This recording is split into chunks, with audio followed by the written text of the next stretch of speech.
PS2's so-called Halo killer, with all the technical issues of an unfinished game, still manages its own brand of intense first-person shooter gameplay within a really cool grayed-out World War II meets sci-fi atmosphere.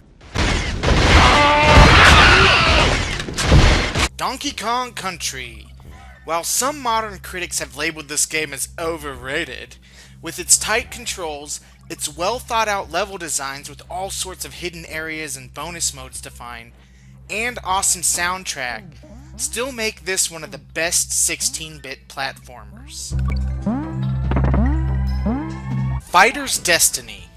This, at first glance, generic fighting game sets itself apart with the point-based system of winning fights, and a master challenge mode that allows players to earn new moves and combinations for each fighter. 2.1 R-Types. This PS1 compilation combines the arcade classics R-Type and R-Type 2, with Infinite Continues added, and is a must-buy for shoot-'em-up fans. Streets of Rage 2. My personal favorite beat-em-up of all time, has tight controls, some of the best music the Genesis ever produced, and gameplay so fun that even my sisters used to hijack my system for hours of marathon playing. The Last Blade 2. A slower-paced, artistic, but more strategic and focused 2D fighter. The Last Blade 2 is a game that true 2D fighting game enthusiasts will dive right into, but Twitch fighting fans may want to proceed with caution. A Boy and His Blob. Having not played the classic versions in the series, I cannot comment on how the Wii version stacks up, but I can say that with its beautifully hand-drawn backgrounds, clever puzzle-solving elements via blob channeled through jelly beans, and 40 unlockable levels, I highly recommend this game to anyone who owns a Wii. Hey! Sunset Riders. Though it is missing the 4-player support of the original, this arcade to Super Nintendo port of Konami's Contra with Cowboys is still one of my favorite 16-bit action games. Freaky Flyers. This $2 thrift store find surprised me with its depth in the racing modes through the addition of sub-goals to complete in each race, expansive racing environments, and a careful blending of vehicular combat and kart racing formulas. Unreal Tournament 3! The PS3 port of Unreal Tournament 3, with its plethora of online and offline modes, great weapon balance, and the included mod support, making it the closest any console port of any game has ever come to being equal with the PC version, is easily my favorite first-person shooter on the system.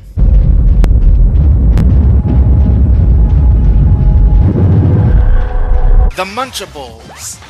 Though the challenge level is a little on the easy side, the Munchables' Katamari style of gameplay, where the more you eat, the bigger you get until you eat everything on the map, will keep you completely addicted to this game.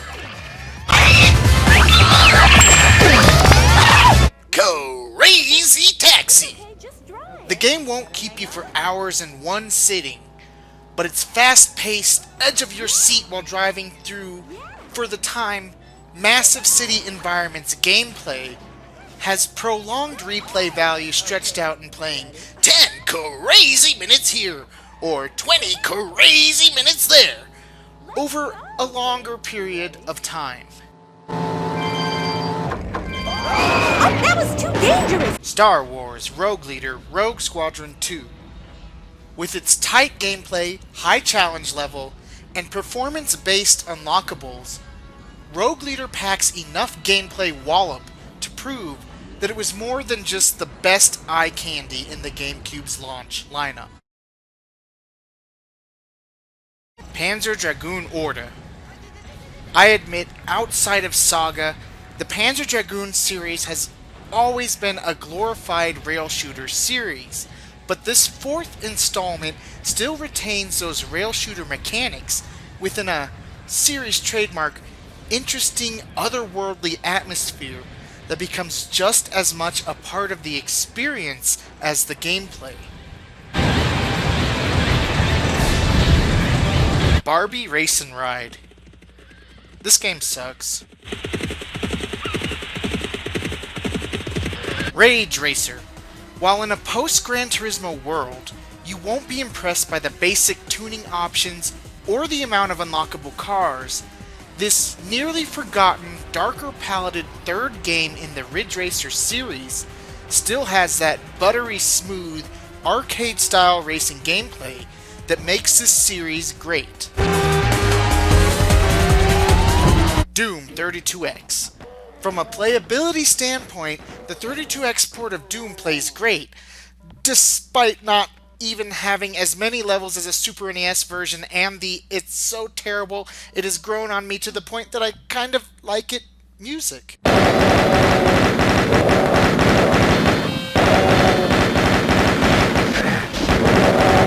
Battletanx Global Assault.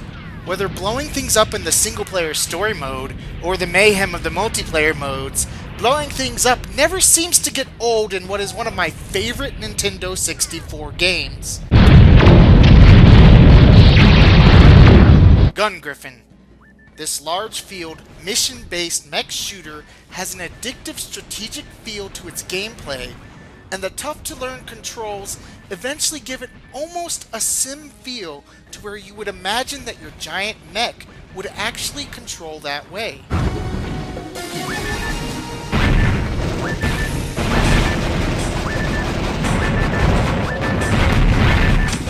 Shogo Mobile Armor Division. Lost in the shuffle of the release of the original Half-Life, Shogo combines on-foot and giant mech sequences into a story-based first-person shooter that is one of the most criminally underrated PC shooters I have ever played.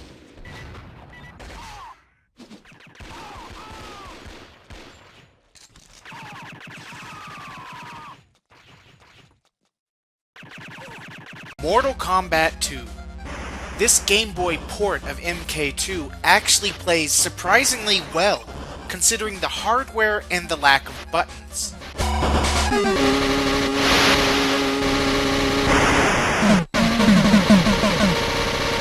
Turok 3.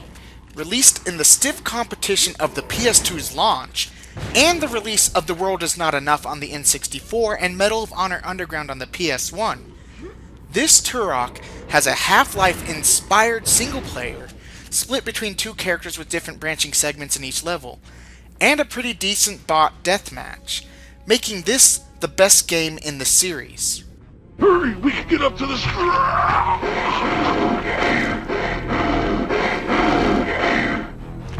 Cold Winter. If GoldenEye and the PC cult classic Soldier of Fortune had a spy love child, it would look a lot like this grittier, darker storied shooter with slightly floaty controls and its inexplicable use of almost 2 megabytes on your 8 meg PS2 memory card being the only complaints in this otherwise completely underrated first-person shooter.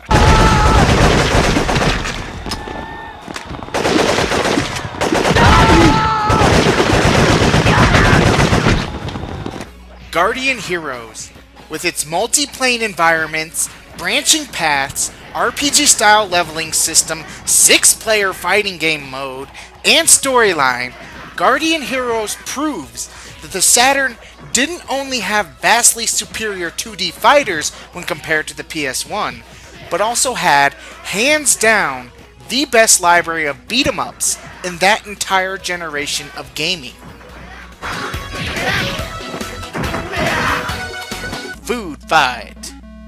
Perhaps best described as playing similar to Robotron, Food Fight sees players throwing food at chefs in order to eat an ice cream cone on the other side of the screen, and is a simple and yet addictive game.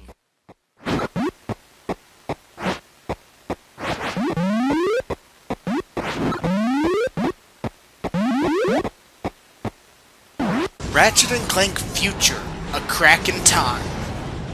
While 3D platformer fans are pretty much down to Ratchet and Mario, this second Ratchet game on the PS3 with its mixture of platformer, third-person shooter, RPG leveling, and humor, making for an incredibly addictive game that is hard to put down once you get into it, is a great showing that this once booming genre is far from dead. Because your heart lives on. Draconis, Cult of the Baron?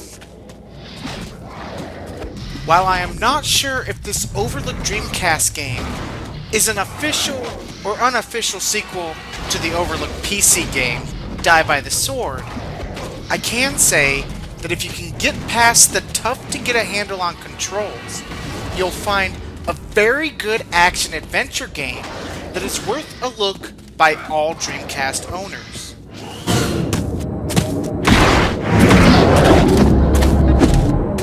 Shinobi. A game that will definitely appeal to finesse-style gamers. Sega's classic is a game that you can eventually memorize well enough to make it through the entire game without so much as taking a hit.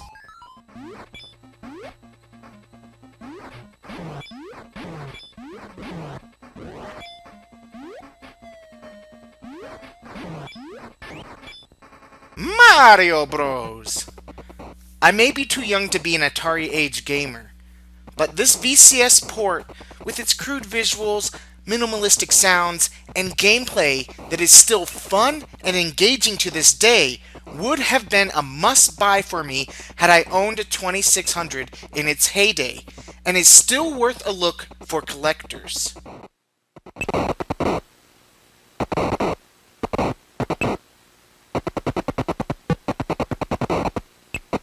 Aladdin. Though the Sega Genesis version gets all the glory, the Super Nintendo version of Aladdin is still a competent platformer in its own right.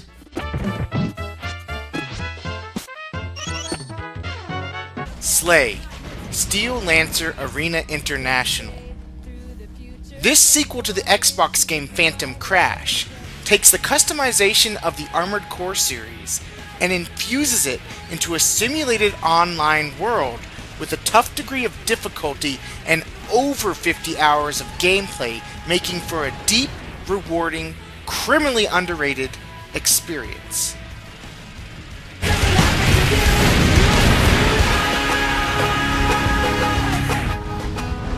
Soldier of Fortune Payback.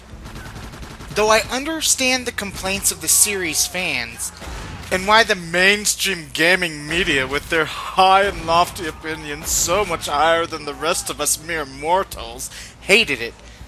Taking it for what it is, an arcadey shooter more akin to GoldenEye than Call of Duty, you find a game that, despite its obvious flaws, I rather enjoyed playing.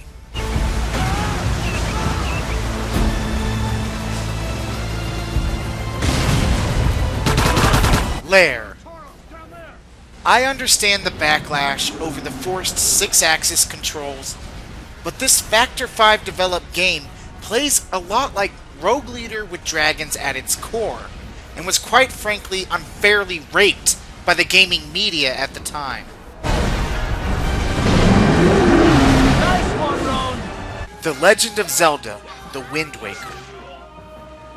I remember the controversy over the art direction in Wind Waker, but its recreation of almost a childhood sense of adventure in the sailing, much deeper storyline, a world where every square on the map had something to explore, and superior dungeon designs, makes Wind Waker my favorite 3D Zelda of all time.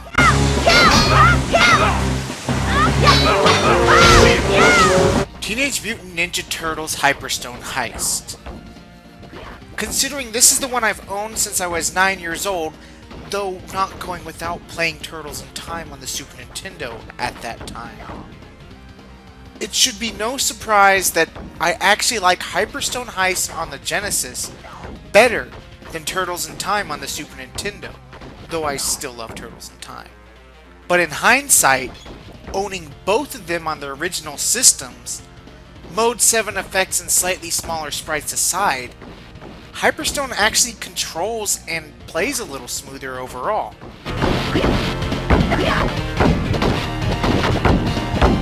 Final Fantasy Mystic Quest.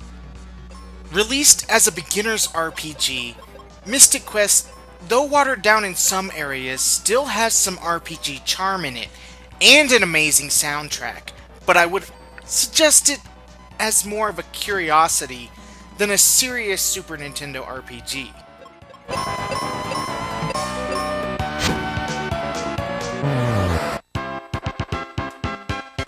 The Blob. This is one of those quirky and unique experiences that is surprisingly more addictive than it should be, considering the simple concept of playing as a blob who absorbs colors and colors a grayed out world.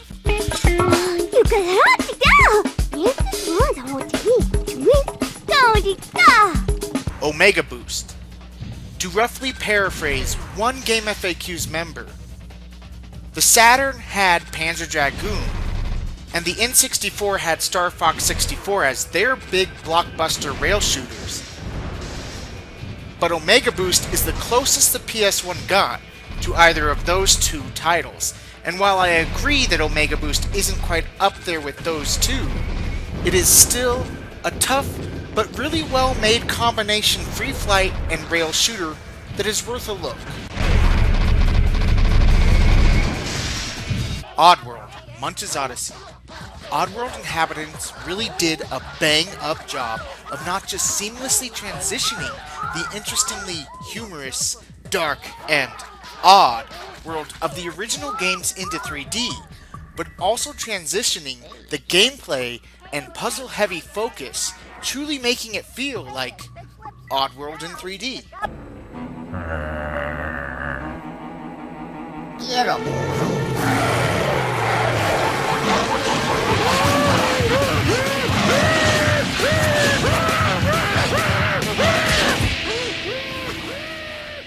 Super Dodgeball. This tried and true NES classic not only set the formula for all dodgeball games to follow, but is still just as fun to play today as it was in the glory days of 8-bit gaming.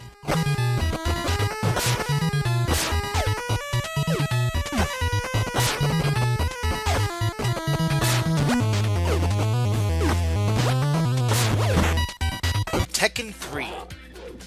While I do not consider this game to be the absolute best 3D fighting game on the PS1, with its fairly deep fighting system and cool unlockable modes and characters, I do consider it to be one of the best.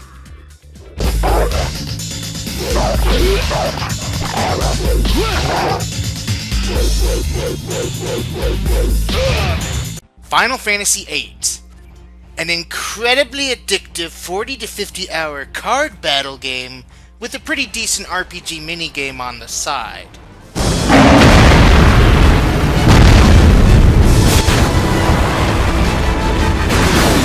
Soul Fighter!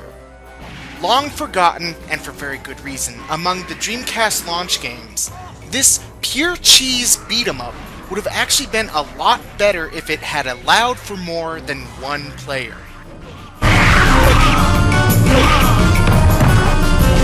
Shadow Ops Red Mercury. Though far from the greatest shooter on the system, Shadow Ops is probably the best B-rated modern shooter on the Xbox, and even has co-op.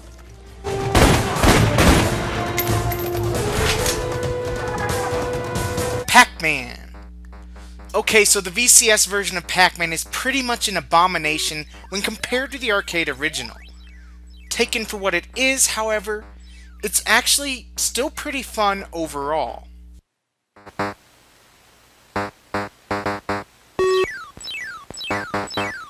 G.I. Joe. In a world of obscenely huge over-coverage of all things NES, why do I rarely see anyone cover this incredibly awesome Nintendo game?